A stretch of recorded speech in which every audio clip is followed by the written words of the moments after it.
Entonces yo creo que el proceso de reinvención es un proceso muy importante y muy necesario, porque tenemos que empujarnos constantemente a salir de esa zona de confort, que no quiere decir que estés a gusto. Cuando hablamos de la zona de confort, no es la zona en la que estás a gusto, porque si no parece que estamos invitando a la gente a estar a disgusto. No, esto no tiene nada que ver con la zona de confort. La zona de confort es como te has acostumbrado a vivir.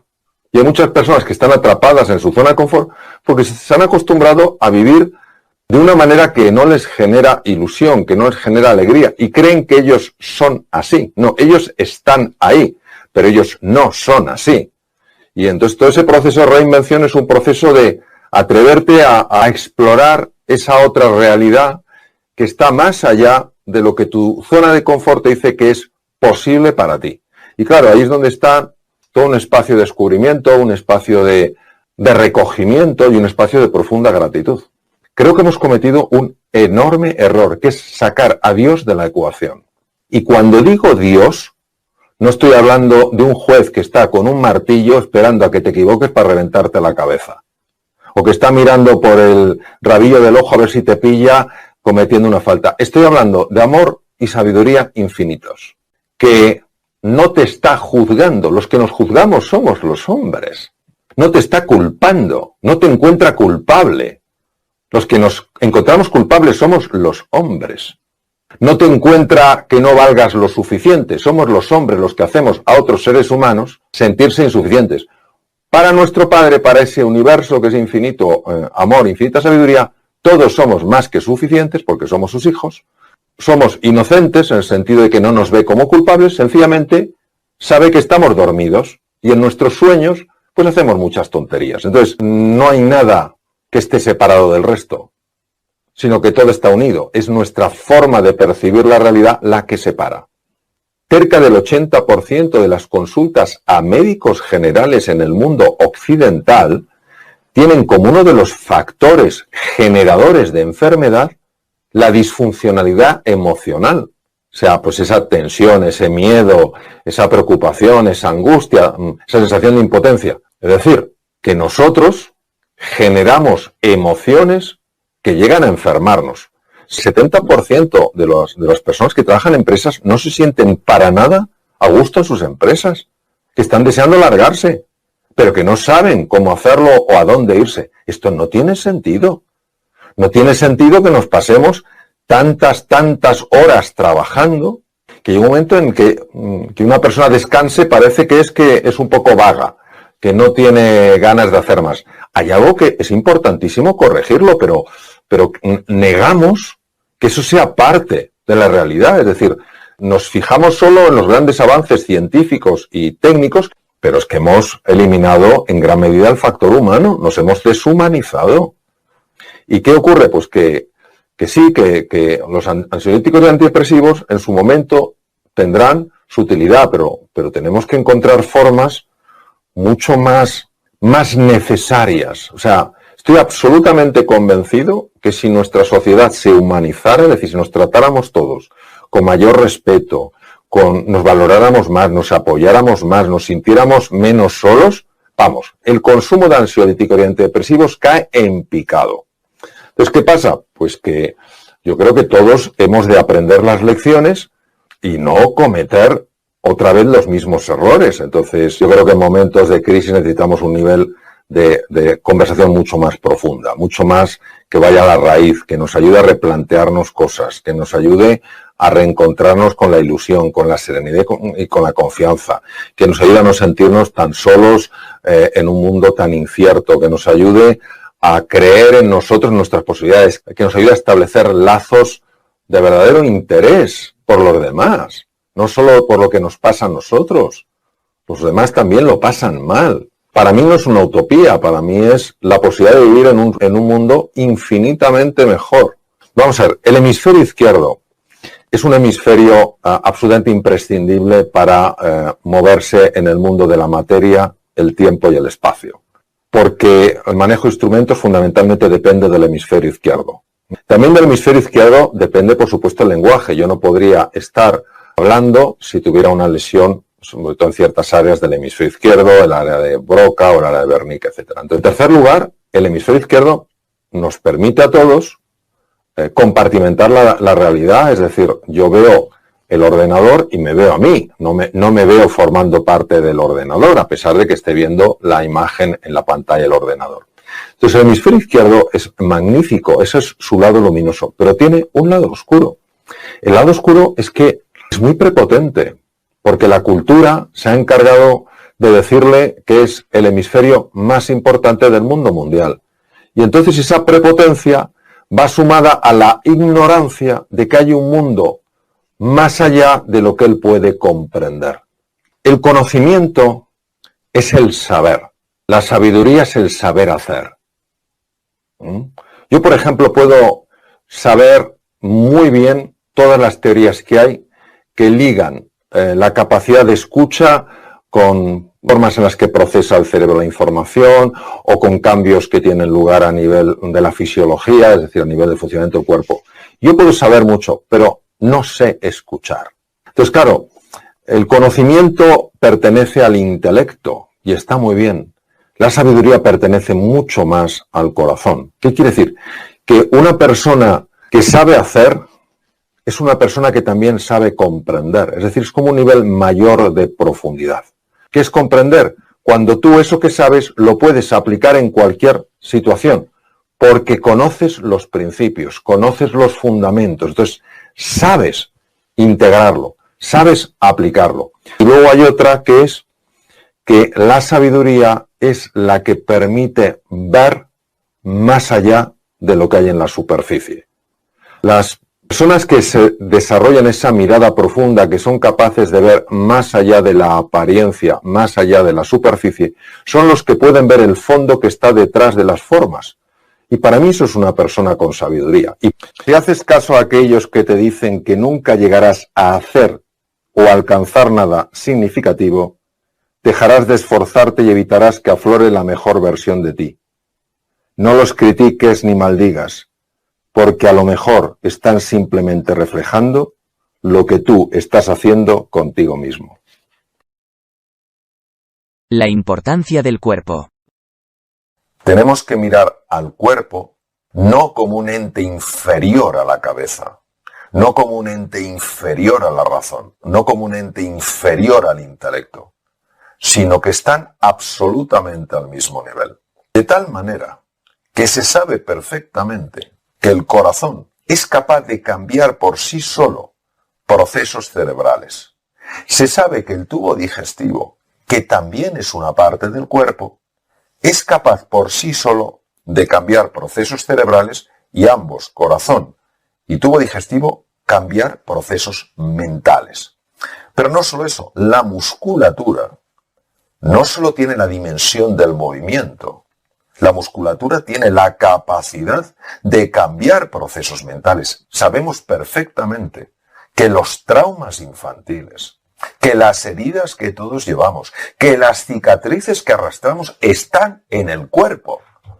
¿Y en qué nos basamos? En la cantidad de investigación científica que ha mostrado que con terapias corporales, con movimientos corporales, con ejercicio físico, se han conseguido resolver traumas emocionales con mayor eficiencia que utilizando medicación. Por tanto, si hablamos del carácter, primero hay que diferenciar el temperamento del carácter y luego hablar del carácter. El temperamento es aquello que le es dado a uno y el carácter es cómo se hace uno con lo que le ha sido dado a uno. Lo que nosotros sabemos es que el carácter llega a afectar al temperamento. Es decir, si el temperamento viene marcado por los genes, el carácter a través de la epigenética es capaz de cambiar cómo se expresan esos genes. ¿Qué ocurre? Que en ese carácter interviene el cuerpo, interviene la mente e interviene el alma. La persona que está cuidando su cuerpo con la nutrición, con el ejercicio físico, con el descanso, saliendo al aire libre, estando en contacto con la naturaleza, tomando el sol, está entrenando su carácter. La persona que cuida su mente, que sabe enfocar su mente, que sabe estar en el presente, también está entrenando el carácter. La persona que cuida de su alma, que es respetuosa con el medio natural, que es amable, que es afectuosa, que es cariñosa, que es agradecida, también está trabajando en el carácter. Y por eso yo creo que tenemos que contemplar el cuerpo con el mismo respeto, con la misma admiración que contemplamos los aspectos mentales o los aspectos anímicos de una persona. ¿Cómo influyen las emociones? Bueno, aquí solo hay que irse a la neurociencia afectiva. Lo que sabemos es que de los tres grandes bloques que podíamos distinguir en el encéfalo, podemos distinguir como tres grandes partes, ¿no? El tronco del encéfalo, donde están las funciones más básicas que nos permiten seguir vivos, gestionan el movimiento cardíaco, en fin, montones de procesos biológicos. Está el sistema límbico, que es el cerebro emocional, y está la corteza cerebral, que es la parte más evolucionada, y especialmente que se llaman las áreas prefrontales, donde están los procesos cognitivos puramente humanos, la capacidad de razonar, la capacidad de hacer conceptos, de hacer abstracciones, de aprender cosas nuevas, de ser creativo, de emprender, de negociar, etc. Lo que sabemos es que el que manda es el cerebro emocional, el sistema límbico. El cerebro emocional es capaz de activar y de desactivar, y hablo literalmente, áreas enteras de la parte prefrontal del cerebro ejecutivo, con lo cual una persona ilusionada, una persona entusiasmada, una persona que confía en sus posibilidades, es una persona que activa de una manera singular su capacidad de razonar, su capacidad de aprender, su capacidad de negociar, su capacidad de tomar buenas decisiones. Una persona con la misma capacidad mental, pero que vive angustiada, que vive en el sentimiento de culpa, el sentimiento de vergüenza, que vive el sentimiento de impotencia y desesperanza, su propio sistema límbico apagará regiones enteras del cerebro ejecutivo, con lo cual esa persona no podrá aprender, no podrá memorizar, no podrá tomar buenas decisiones. Es decir, hemos sobrevalorado la importancia del intelecto y hemos infravalorado de una manera verdaderamente sorprendente el poder de las emociones para abrir o cerrar la inteligencia y la creatividad. Cualquier proceso que un ser humano haga, desde mover la mano hasta fijarse en un coche que está pasando por delante, etcétera, etcétera, requiere de la utilización de áreas muy extensas del cerebro. Nosotros tenemos como varios sistemas operativos. Tenemos un sistema operativo que está muy asociado al funcionamiento del hemisferio izquierdo del cerebro. Y tenemos un sistema operativo que está muy asociado, digamos que anclado físicamente, al hemisferio derecho. Entonces, el sistema operativo del hemisferio izquierdo está fundamentalmente basado en todo lo que son razonamientos lógicos, lineales, matemáticos, cartesianos, seguir las reglas, seguir las estructuras, seguir los patrones vigentes, las reglas existentes.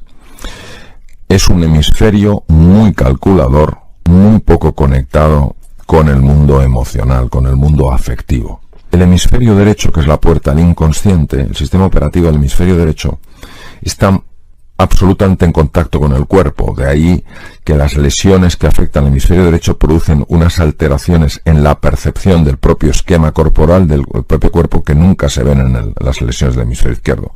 Por otra parte, el hemisferio derecho está muchísimo más conectado con el mundo emocional que el izquierdo. Por eso, de nuevo, las lesiones del hemisferio derecho producen a veces trastornos emocionales muy significativos. El hemisferio derecho tiene funciones claves, por ejemplo, en relación con la intuición, en relación con descubrir cuáles son los patrones operantes en entornos totalmente desconocidos. Él no funciona de manera lineal, sino de manera circular y asociativa. Es decir, lo que para el hemisferio izquierdo son árboles que no tienen ninguna relación entre sí, el hemisferio derecho dice, esto es un bosque y cada árbol está conectado. Donde el hemisferio izquierdo ve una nariz, ve una oreja y ve un ojo, el hemisferio derecho ve un rostro.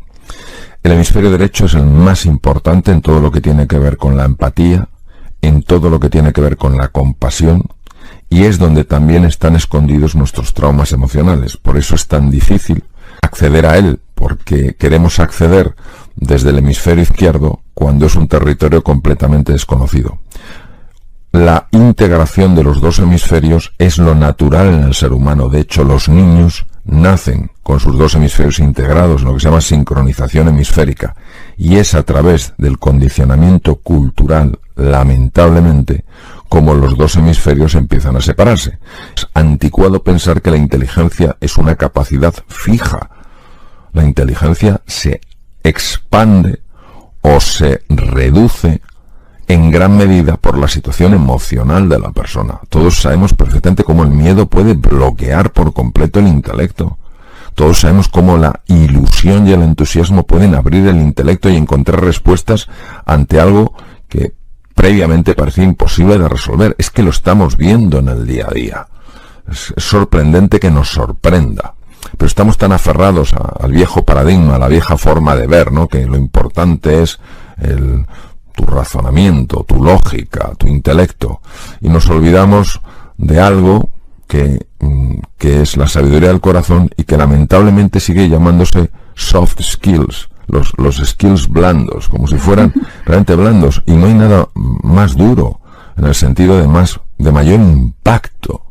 Nosotros partimos de una gran ventaja, que es que los dos hemisferios están deseando integrarse. Es como dos grandes amigos que se hubieran separado, pero que siguen añorándose el uno al otro. Por varias razones. Primero, porque la naturaleza los creó de alguna manera unidos. Y en segundo lugar, porque son conscientes de lo que aporta el otro hemisferio en su vida. ¿Qué se puede hacer? El hemisferio izquierdo, por el entrenamiento que ha tenido, es sumamente arrogante. Considera que lo que ve es lo único que hay. Por eso nosotros juzgamos sin conocer, incluso prejuzgamos sin ni siquiera haber visto a la persona. Por una cosa es juzgar, que ya es inadecuado a una persona cuando la conoces, pero otra cosa es prejuzgarla sin siquiera haberla conocido, por algo que te ha comentado alguien, ¿no? Entonces, el hemisferio izquierdo, no por él, sino por condicionamiento, prejuzga, juzga, no explora. Entonces, la primera cosa que necesitamos para superar esta barrera es la humildad. Es decir, reconocer que sabemos mucho menos de lo que creemos. Entonces, la persona humilde adopta una actitud curiosa e interesada. Este es el primer paso para que el hemisferio izquierdo y el hemisferio derecho se conecten. El segundo paso es empezar a trabajar todo aquello que tiene que ver con la imaginación, con la visualización, con el gusto por las artes en sus distintas dimensiones, la pintura, la escultura, la literatura, en fin, la danza, todo lo que son las artes, porque eso apela directamente al hemisferio derecho. Todo lo que es afectivo, el reconectar con nuestras emociones, el interesarnos por las emociones, por lo que está sintiendo un alumno. Es decir, el convertir el mundo afectivo en un mundo querido, no en un mundo anulado. El tercer elemento es el silencio. Mi experiencia personal con el silencio es espectacular. Es decir, cuando yo consigo silenciar mi mente, no quiere decir que apague los pensamientos, quiere decir que conecto con algo que es más real, en el sentido de más tangible, como puede ser las sensaciones de mi cuerpo.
El hemisferio izquierdo deja de intentar controlar tanto lo que sucede, yo me abro a lo que puede pasar y en ese momento, lo sabemos, porque además ha visto con electroencefalografía, el hemisferio derecho en el silencio encuentra su cauce natural para poder revelar lo que conoce.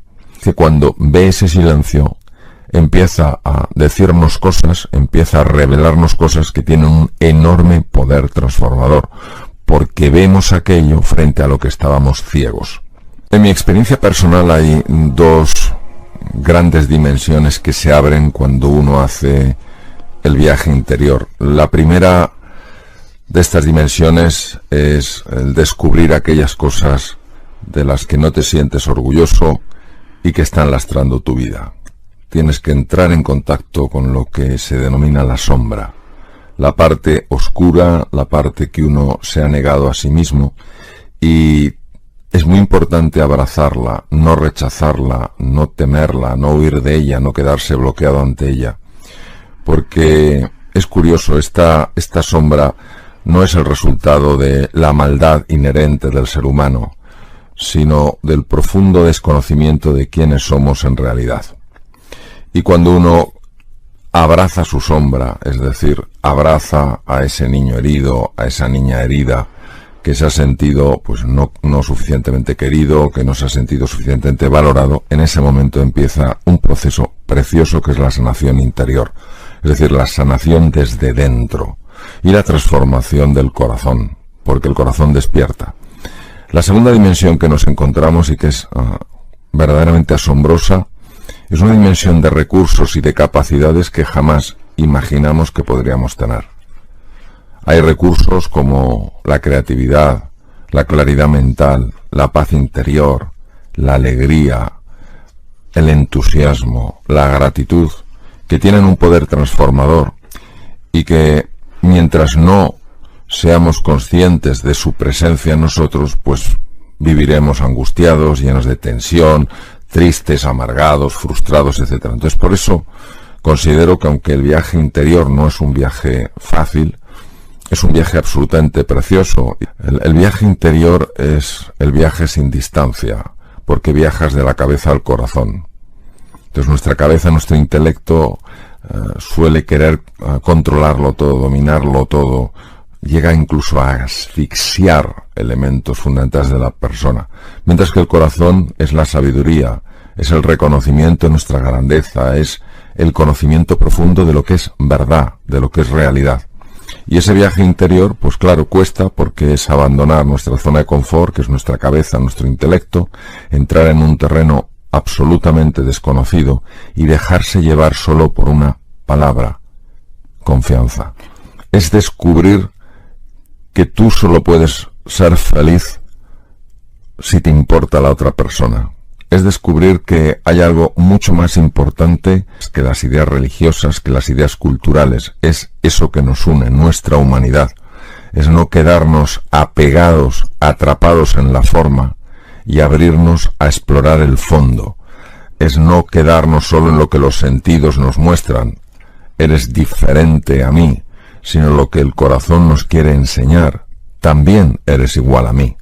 De tal manera que lo distante y lo distinto se convierten en dos cosas diferentes. Es decir, tú puedes ser distinto, pero para mí no tienes por qué ser distante. Nosotros reconocemos que todo es uno, que la distancia que vemos y que nos separa de los demás es una pura alucinación, es una ilusión óptica, de la que hablaba mucho el gran Albert Einstein, pero que para nosotros es la realidad. Es decir, le damos más valor a la ilusión óptica, que a la realidad.